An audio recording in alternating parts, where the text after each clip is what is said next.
Hello everyone, Obilasa Academy loi apnalokok swagatom jonaisu. ADRE exam tur babe Assam related question or jonto series cholai asu tare third part to loi ahisu aji. Etialoi jodi apnaloke agor part keta chua nai playlist ot dia ase aru link bilak apnaloke description oto pai jabo. Ajir prothom question to hoise by which name Kamaleshwar Singha was known before he became the king. Kamaleshwar Singha raja hoar agote ki namere jona goisil. Iare শুদ্ধ উত্তৰটো হ'ব option A Kinaram Gohai. Next question to in which year did the Burmese first invade Assam? মানসকলে কিমান চনত প্ৰথম অসম আক্ৰমণ কৰিছিল? ইয়াৰে শুদ্ধ উত্তৰটো হ'ব option D 1817 1817 চনত. Next question to the Burmese first invaded Assam during the reign of মানে ইয়াতে খুদিছে কোনজন আহোম ৰজাৰ শাসন কালত মানসকলে প্ৰথম অসম আক্ৰমণ কৰিছিল? ইয়াৰে উত্তৰটো হ'ব option D Chandrakant Singh. Next question to Bodon Borphukon was assassinated by Bodon Chandra Borphukonok কোনে হত্যা কৰিছিল? ইয়াৰে উত্তৰটো হ'ব option B Rup Singh Subedar.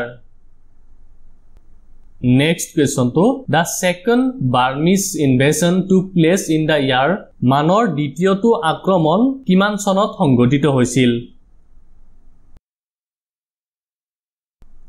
ইয়াৰে উত্তৰটো হ'ব option C 1819 1819 চনত. Next question to what was the shape of Ahom coins? Ahom mudrar সচৰাচৰ কেনেকুৱা আকৃতিৰ আছিল, কি আকাৰৰ আছিল? Circular, square, octagonal নে hexagonal? ইয়াৰ আনসাৰটো হ'ব option C octagonal অষ্টভুজ আকৃতিৰ. Next question to the third Burmese invasion took place in the year মানৰ তৃতীয়টো আক্ৰমণ কিমান চনত সংঘটিত হৈছিল? ইয়াৰ আনসাৰটো হ'ব option B 1821 1821 চনত. Next question to in which of the following year tea was discovered in Assam? কিমান চনত অসমত চাহ আৱিষ্কৃত হৈছিল? ইয়াৰ আনসাৰটো হ'ব option B 1823 1823. Next question to who discovered tea plants in Assam in the year 1823? 1823 চনত অসমৰ চাহ গছ কোনে আৱিষ্কাৰ কৰিছিল? ইয়াৰ আনসাৰটো হ'ব option C Robert Bruce. Next question to who was the last king of Ahom kingdom? Ahom সাম্ৰাজ্যৰ শেষৰজন ৰজা কোন আছিল? ইয়াৰ আনসাৰটো হ'ব option C Purandar Singh. Next question to the Ahoms established their last capital at Ahom সকলে তেওঁলোকৰ শেষৰখন ৰাজধানী ক'ত প্ৰতিষ্ঠা কৰিছিল? ইয়াৰ আনসাৰটো হ'ব option B Jorhat. Next question to who among the following is the first Assamese translator of Ramayana? ৰামায়ণখন প্ৰথমে অসমীয়ালৈ কোনে অনুবাদ কৰিছিল? ইয়াৰ আনসাৰটো হ'ব option B Madhav Kandali. Krishnaram Bhattacharya is also known as Krishnaram ভট্টাচাৰ্যক কি নামেৰে জনা যায়? ইয়াৰ আনসাৰটো হ'ব option A পৰ্বতীয়া Gohain. Next question to in which year Treaty of Yandabu was signed? কিমান চনত ইয়াণ্ডাবু সন্ধি স্বাক্ষৰিত কৰা হৈছিল? ইয়াৰ আনসাৰটো হ'ব option A 1826 1826 চনত. Next question to who was the first British Commissioner of Assam? অসমৰ প্ৰথমজন ব্ৰিটিছ আয়ুক্ত কোন আছিল? ইয়াৰ আনসাৰটো হ'ব option A David Scott. Next question to when was the first rebellion in Assam against the British rule held? Britishৰ বিৰুদ্ধে অসমত প্ৰথমটো বিদ্ৰোহ কেতিয়া সংঘটিত হৈছিল? ইয়াৰ এনসাৰটো হ'ব অপচন বি 1828 1828 চনত। Next question to who was the first Assamese to fight against British? Britishৰ বিৰুদ্ধে যুঁজ দিয়া প্ৰথমজন অসমীয়া কোন আছিল? ইয়াৰ এনসাৰটো হ'ব option D Gomdhar Konwar. Next question to who was called the first tea planter of Assam? অসমৰ প্ৰথমজন চাহ খেতিয়ক কোন আছিল?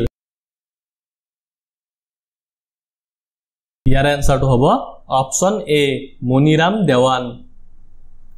Next question to the first Assamese magazine Orunodoy was published in the year প্ৰথমখন অসমীয়া আলোচনী অৰুণোদয় কিমান চনত প্ৰকাশিত হৈছিল? ইয়াৰ এনসাৰটো হ'ব অপচন বি 1846 1846 চনত। Next question to who was the leader of the 1857 revolt in Assam? অসমত 1857 চনৰ বিদ্ৰোহৰ নেতা কোন আছিল? ইয়াৰ এনসাৰটো হ'ব option C Maniram Dewan. Next question to the Fulguri uprising took place in the year Fulguri Bhewa বা Fulguri uprising কিমান চনত সংঘটিত হৈছিল? ইয়াৰ এনসাৰটো হ'ব অপচন সি 1861 1861 চনত। Next question to in which year first dictionary in Assamese language was published? কিমান চনত অসমীয়া ভাষাৰ প্ৰথমখন অভিধান প্ৰকাশিত হৈছিল?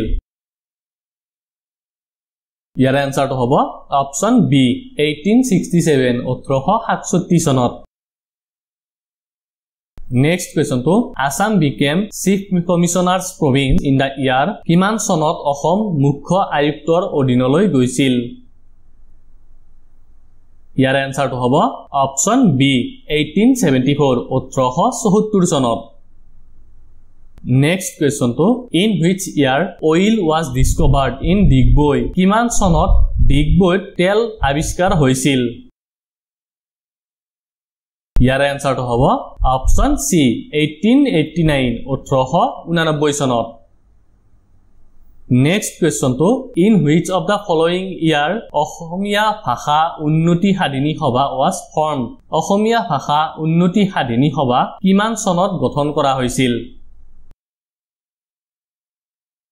ইয়াৰ এনসাৰটো হ'ব অপচন বি 1888 1888 চনত। Next question to in which year Assamese magazine Jonaki was first published? কিমান চনত অসমীয়া আলোচনী জোনাকী প্ৰকাশিত হৈছিল? ইয়াৰ এনসাৰটো হ'ব অপচন বি 1889 1889 চনত। Next question to who was the first editor of the Assamese magazine Jonaki? Jonaki আলোচনীৰ প্ৰথমজন সম্পাদক কোন আছিল? ইয়াৰ এনসাৰটো হ'ব option D Chandra Kumar Agarwala. Next question to Assam Association was formed in the year Assam Association কিমান চনত গঠন কৰা হৈছিল? ইয়াৰ এনসাৰটো হ'ব অপচন বি 1903 1903 চনত। Next question to who was the first secretary of Assam Association? Asom এছ'চিয়েশ্যনৰ প্ৰথমজন সম্পাদক কোন আছিল? ইয়াৰ এনসাৰটো হ'ব option D Manik Chandra Barua. Next question to who was the first elected president of Assam Association? Asom এছ'চিয়েশ্যনৰ প্ৰথমজন নিৰ্বাচিত সভাপতি কোন আছিল? ইয়াৰ এনসাৰটো হ'ব option B Raja Prabhat Chandra Barua. Next question to where did the first session of the Assam Association held? Asom এছ'চিয়েশ্যনৰ প্ৰথমখন বৈঠক ক'ত অনুষ্ঠিত হৈছিল? ইয়াৰ এনসাৰটো হ'ব অপচন সি ডিব্ৰুগড় নেক্সট কোৱেশ্চনটো who was the first president of the first season of Asom Chhatra Sanmilan Assam ছাত্ৰ সন্মিলনৰ প্ৰথমখন বৈঠকৰ প্ৰথমজন সভাপতি কোন আছিল ইয়াৰ এনসাৰটো হ'ব অপচন এ লক্ষ্মীনাথ বেজবৰুৱা নেক্সট কোৱেশ্চনটো দা Assam Sahitya Sabha was formed in Assam সাহিত্য সভা কেতিয়া স্থাপন কৰা হৈছিল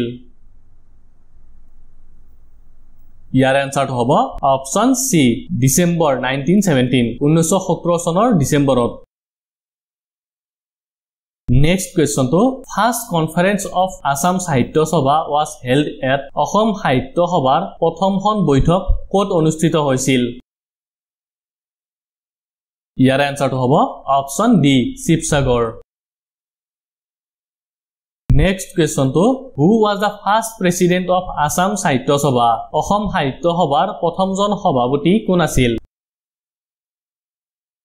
ইয়াৰ এনসাৰটো হ'ব option C Padmanath Gohain Barua next কোৱেশ্চনটো the headquarter of Assam Sahitya Sabha is সিটুৱেটেড at Assam সাহিত্য সভাৰ মুখ্য কাৰ্যালয় ক'ত অৱস্থিত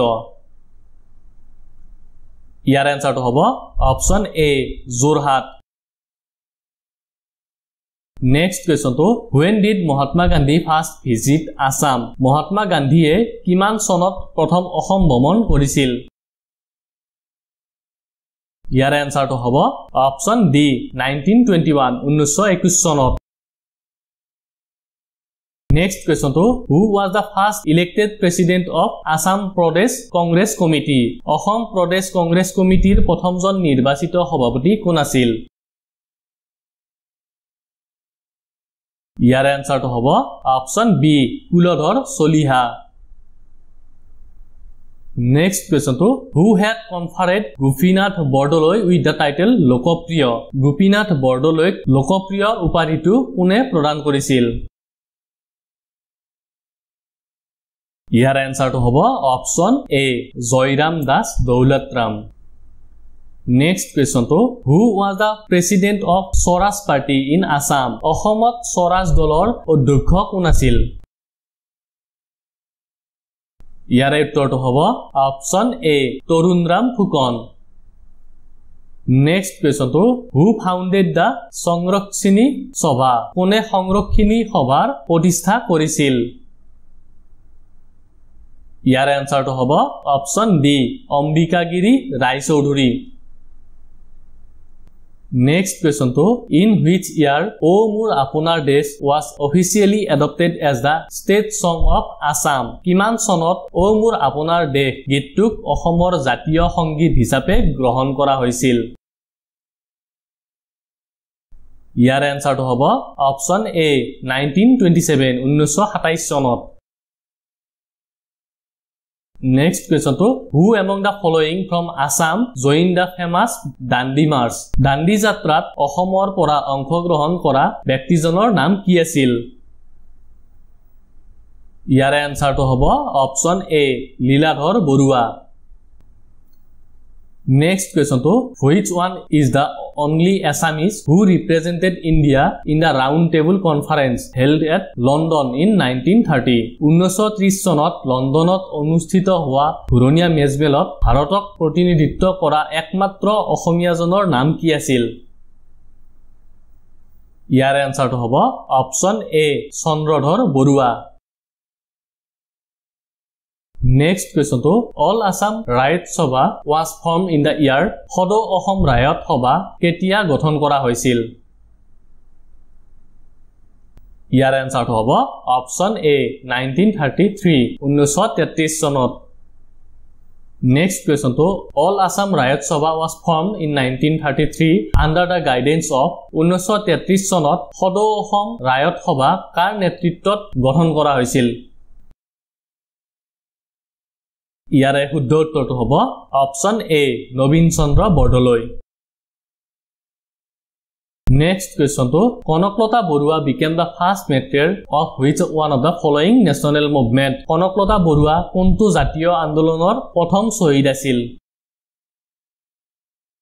ইয়াৰ এনসাৰটো হ'ব option C quit India movement 1942 1942 চনত হোৱা ভাৰত ত্যাগ আন্দোলনত নেক্সট কোৱেশ্চনটো Bhogeswari Phukanani died during the Bhogeswari Phukanani কোনটো আন্দোলনত মৃত্যুবৰণ কৰিছিল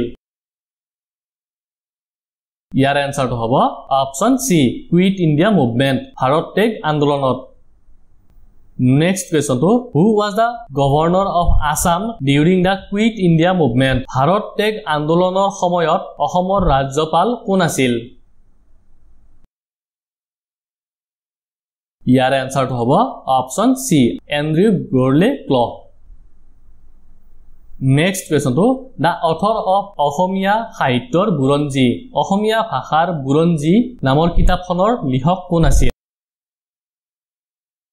ইয়াৰ এনসাৰটো হ'ব অপচন সি দেবেন্দ্ৰনাথ বেজবৰুৱা আৰু এতিয়ালৈ যদি আপোনালোকে আগৰ পাৰ্ট কেইটা চোৱা নাই সব লিংক বিলাক ডেসক্ৰিপচনত দিয়া আছে সো এইটো ভিডিঅ'ত ইমানখিনি আছিল